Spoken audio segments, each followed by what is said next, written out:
December. You can pretty much, in most cases, expect to hear things relating to Christmas once December starts.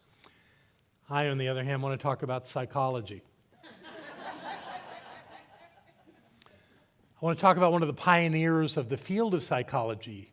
His name was Carl Jung.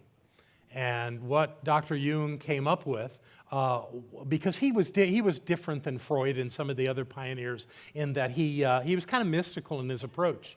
He was into dreams and character traits and things, and that's part of what I want to talk about is the character traits, talking about the Jungian psychology model has 7 primary character archetypes.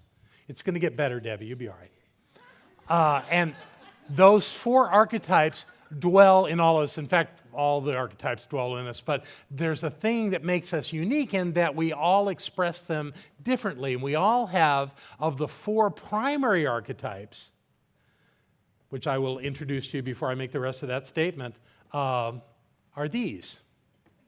Well, this is a graphic that sort of tries to tell you what they are. And what you've got here, the first one is the warrior. The second is the lover.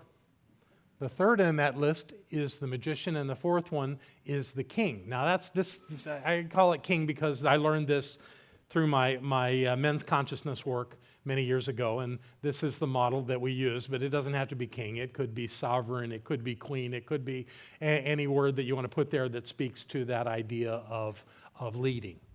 So those are the primary 4 archetypes. We all have all 4 of them.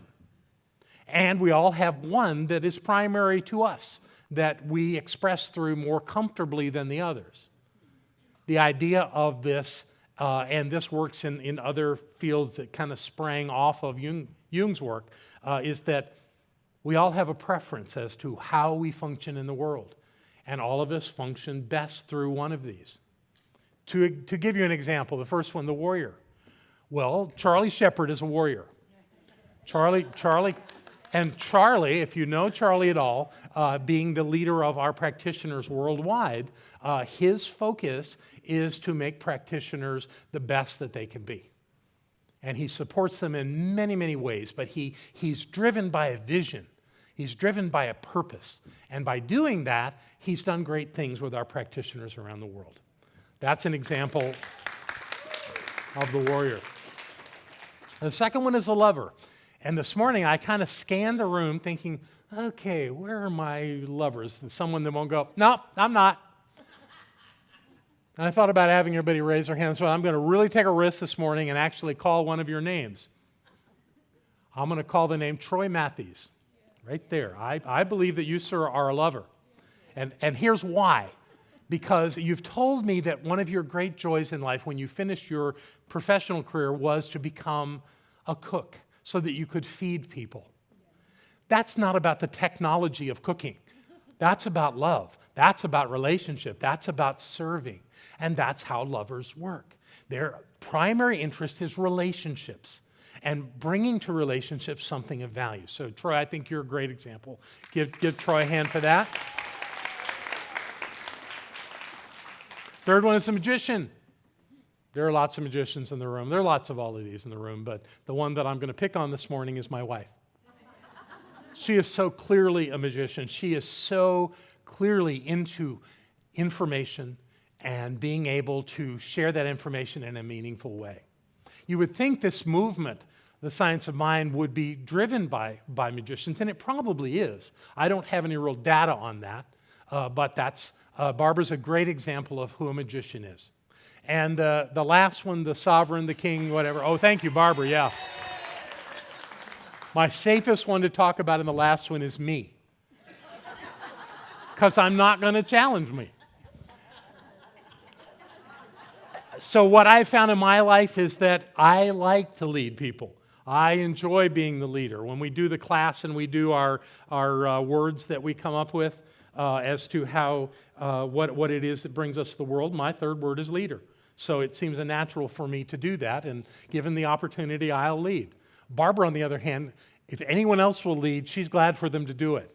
But if no one else will lead, she'll do it. So all of these are just quick examples of how these 4 character archetypes work. They're in all of us. We all have a preference. But I want to talk today about a specific one of these archetypes. I want to talk about the magician. I'm not going to talk about Barbie anymore, but I am going to talk about who it is that we can relate to as magicians. Then in our culture, we have many. And I thought I'd share you a picture of some of the better known ones. Who's the Gandalf, right, thank you, from Lord of the Rings. And then we've got a Disney character that is clearly a magician. And finally, we've got the Professor Snake, right, from Harry Potter. Thank you, another magician helping me here. Okay, so you all kind of recognize these people. You know that they are pretty classical types of magicians. And there are other characters that we see in our lives that are magicians. These are the characters from a television show called The Big Bang. And those of you that know that character show, they are magicians except for Penny. Penny's not a magician. But that's how it can be. People, the idea of a magician is someone that has information and can use it well. Now, something to understand about archetypes is that there is the immature archetype and there is the mature archetype. And of course, it's a continuum in between. The immature will abuse their character traits. They will use them in a way that's ego-led, that's not respectful to others. And that's true of all 4 of those primary archetypes. However, the idea of the mature one is that, in the case of the magician, is that the magician is bringing information to make the world a better place, right? So the primary example of this primary archetype, I'm not going to say the other name. I'm going to stay with Yeshua today. Yeshua ben Joseph was said to be his name. Now, I don't know if there was actually a man that walked the earth that lived in Galilee that had that name, or if this is a compilation of many people, but it really doesn't matter. It's become such an iconic symbol in Western civilization, and even in other civilizations. I mean, even the Islamic religion supports the idea that this one was a major prophet. So it's pretty much universally accepted that this was, at least the idea of Yeshua was something extraordinary that has had a great impact on the world. And I want to suggest to you today that Yeshua was a magician, that his whole life was built around that, and that when you look at the circumstances of his life, they show up as the sharing of information. Here's a picture of an artist's rendition of that story that comes from Yeshua about how he was walking through a crowd and a woman touched his garment and was healed. Now, the interesting thing that I want to share about that story is not that he did something to her to heal her. He didn't do anything, but notice that someone had touched him. And his word was, "Who touched me?" And when he was confronted with this woman, he said, "It is your faith that has healed you." He didn't say, "I healed you by just you touching me, you were healed." It was her faith that was her healing. So he gave it right back to her. What a brilliant sharing of information. That it wasn't me, it was you. How often do you hear that around here? You know, someone will say, "Thank you for all your prayers." Okay, it was you that chose to follow that consciousness. It wasn't me, it's you. You're creating your life. You're creating all the circumstances of your life. You're creating your healing. Even if you're working with a practitioner who is likely a magician, you are the one that is actually doing the healing on yourself. I absolutely believe that. I believe that we open up to that possibility. This next graphic, I just couldn't resist. It was just too much fun. I thought, oh yeah, I want that. You know, the idea of walking on water. The idea of pulling a coin out of a fish's mouth. The idea of turning water into wine. All of these extraordinary things that apparently blew the minds of people in Galilee 2,000 years ago and really got some attention toward Yeshua were all magical things. Now, let me speak to what I mean by magical. I'm not talking about an illusionist or someone who has the skill of sleight of hand or trickery. That's not what we're talking about. I'm talking about the actual having information about how life works in a way that can be demonstrated and catch the attention of people, especially when that one that is creating these phenomena or is doing that is ready to tell you something about you. What a powerful way to use information. And all through his life, Yeshua would say, it's not me, but the Father within that does the works. He was very clear about that.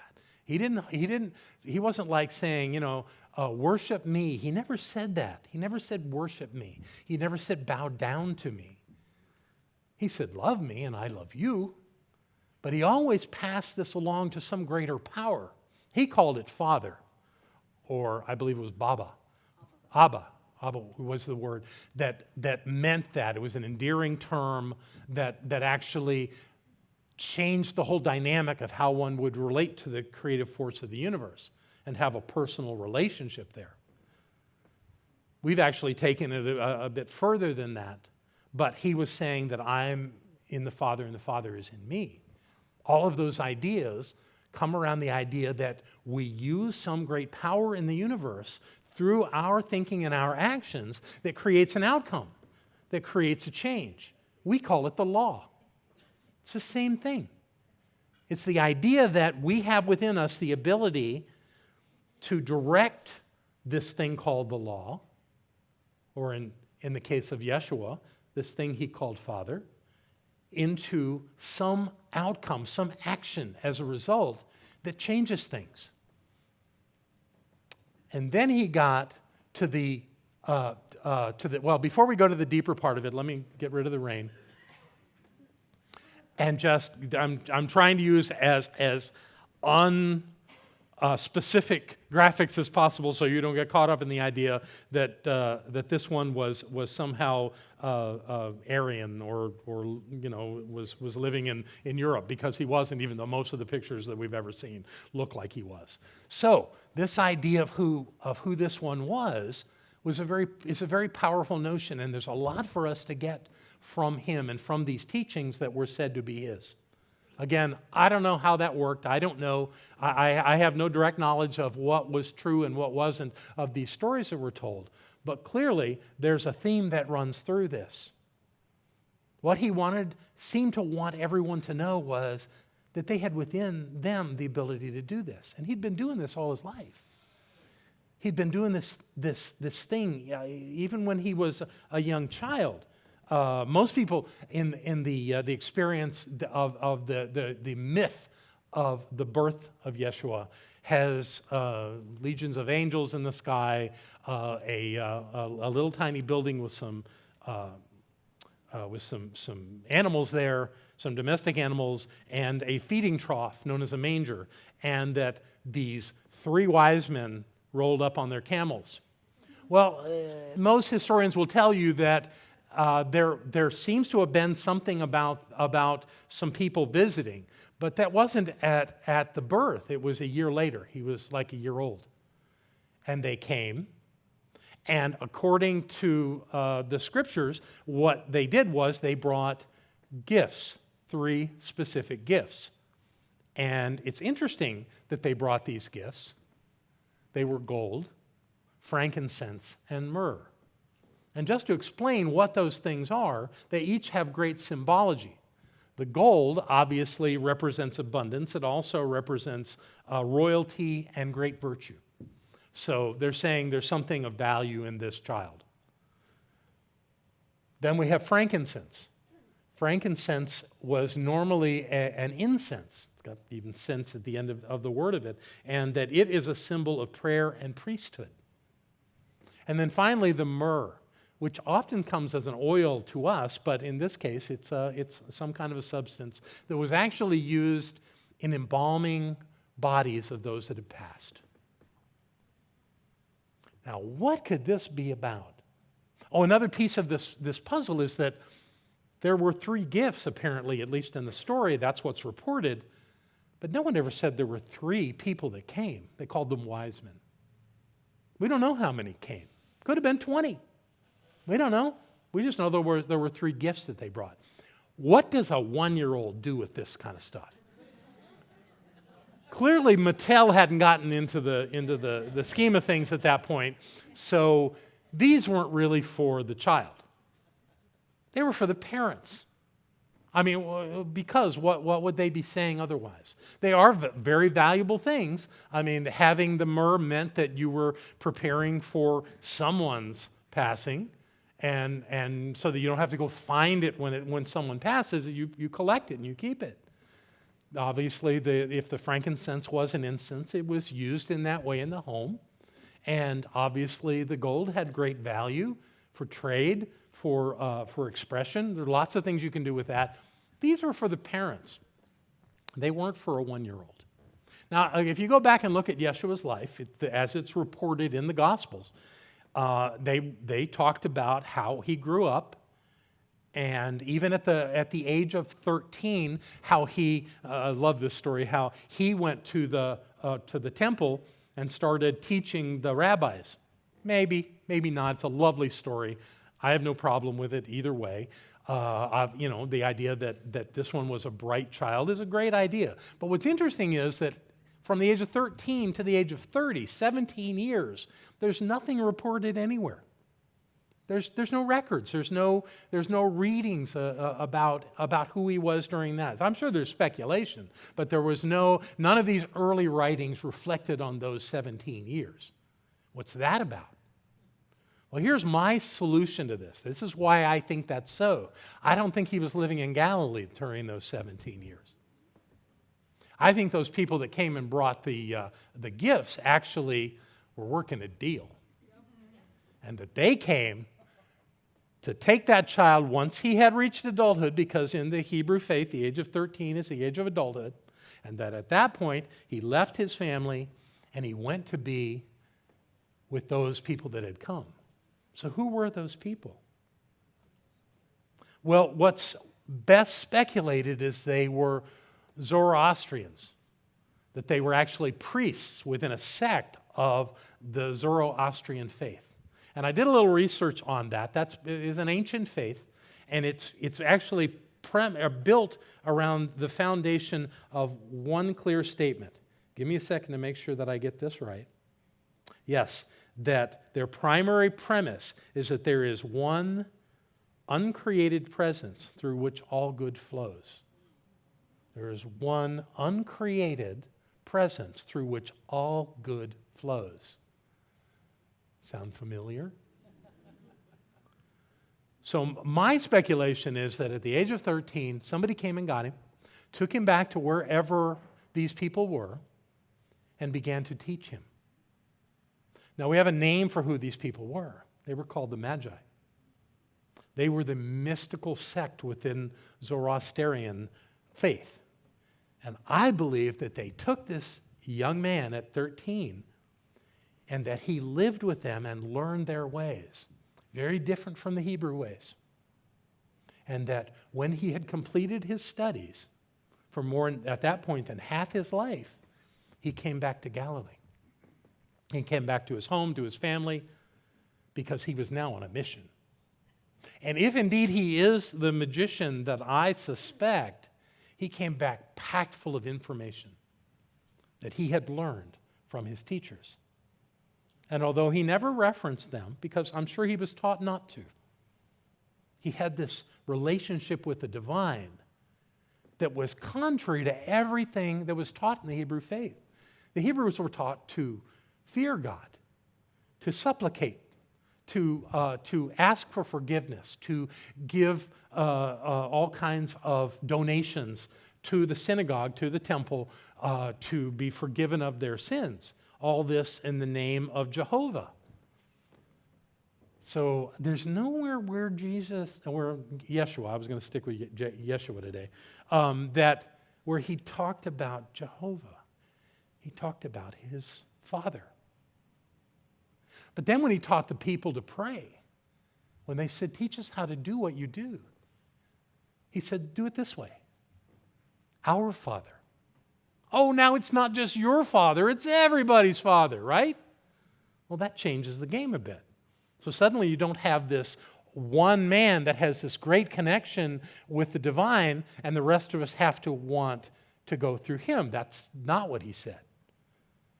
But there are some scriptures that give us a look at how this thing might work that could help us to understand what it is he was trying to say.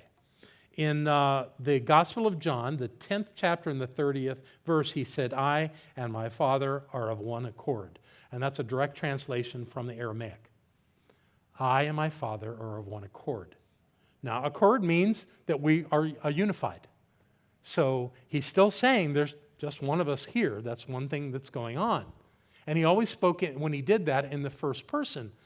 But I don't think that he was actually excluding anybody, because later in the book of John, he actually moves to a statement, whosoever, actually, I've got this one up here. We might as well go there.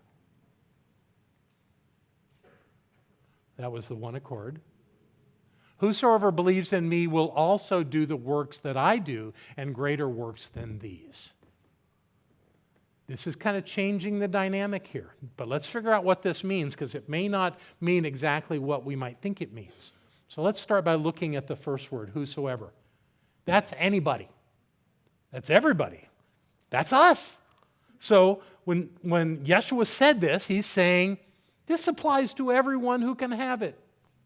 And then he moves to believes in me. Now, the way this has been largely interpreted in the Christian faith is believe in me as your God, your Savior, you're better than you, that's going to help you get out of all the stuff you've gotten yourself into. That's not what he meant. I have no thought that that's what he meant. I believe that what he meant was that whosoever believes in the works that he does, whosoever believes that he knows who he is, and whosoever believes that he knows what he has come to do, can see that what he does brings value to the world, and if you see him do it, you can do it. That's where it goes from there. Will also do the works that I do. So he's not setting himself apart saying, this is just about me and my daddy. He's saying, this is what we can do when we are clear about who we are. Because that which he called his Father is the creative force of the universe, is the law. And if you read the words of Jesus in prayer, of Yeshua in prayer, he never asks for anything. He declares what is so. This is so. Even when he was in the middle of a crucifixion, his words were not to be saved. Now, some of the words in the Christian Bible suggest that he was, but if you look at direct translations in English from the Aramaic, that's not what he was saying. He was saying something quite different. That's for another talk. So we, because we're the whosoever, will also do the works that Yeshua did. He's saying that to us. And then he's saying, and greater works than these. And if you look at the human experience, there are even greater things happening than these mystical things, these things that happened in Galilee 2,000 years ago. Greater things than that are happening. We are moving forward as a species on planet Earth with the ability to do extraordinary things through science, through technology, through psychology, through our mystical walk by being part of a community like this. It's all available to us. And this one, Yeshua, was telling us that that is our right, that is our inheritance, that is who we have come here to be. So there's nothing in this that tells me I should revere this one, whoever he was, but that I should use him as a model for my life. And that has great value. You know, we're not into worshiping people. We're not even into worshiping the divine. We're into celebrating it. So being at this place in who we are, doing what we do on this day and every day, this is our opportunity to deepen our sense of ourselves in this mystical journey of awakening. So what I would suggest to you is that we have the Magi right here. I would suggest that all of our practitioners are the Magi, and that all of the rest of us have it within us to claim that, to be maybe not a member of a specific sect, but to carry the wisdom as magicians to create the world that we have come here to create, which is a better world than we came into. That we are the Magi, and that we are to carry that magic in our lives, in all that we do. And that's an understanding, that's knowledge, that's wisdom. And when we have that and we use that, no matter what the circumstances look like, we will create the life we have come to live. And we will leave this planet someday a better place than we found it. That is our calling. That is who we are. Use this power and use it well. I love you very much. Thank you. Hi, I'm Barbara Waterhouse. And I'm John Waterhouse. Thank you for watching this message today. Through our website, CSLAsheville.org, we have over 1,000 messages, classes, and New Thought books, all to download at no charge to anyone. Producing this incredibly valuable collection of ideas is really making a difference in the world. It's changing lives everywhere. Please go to our website, CSLAsheville.org, and click the Donate button. You can support this life-changing ministry, and when you do, we'll send you a note of thanks and also put you on our daily prayers. By doing this, you're helping to raise the consciousness of people across the entire globe.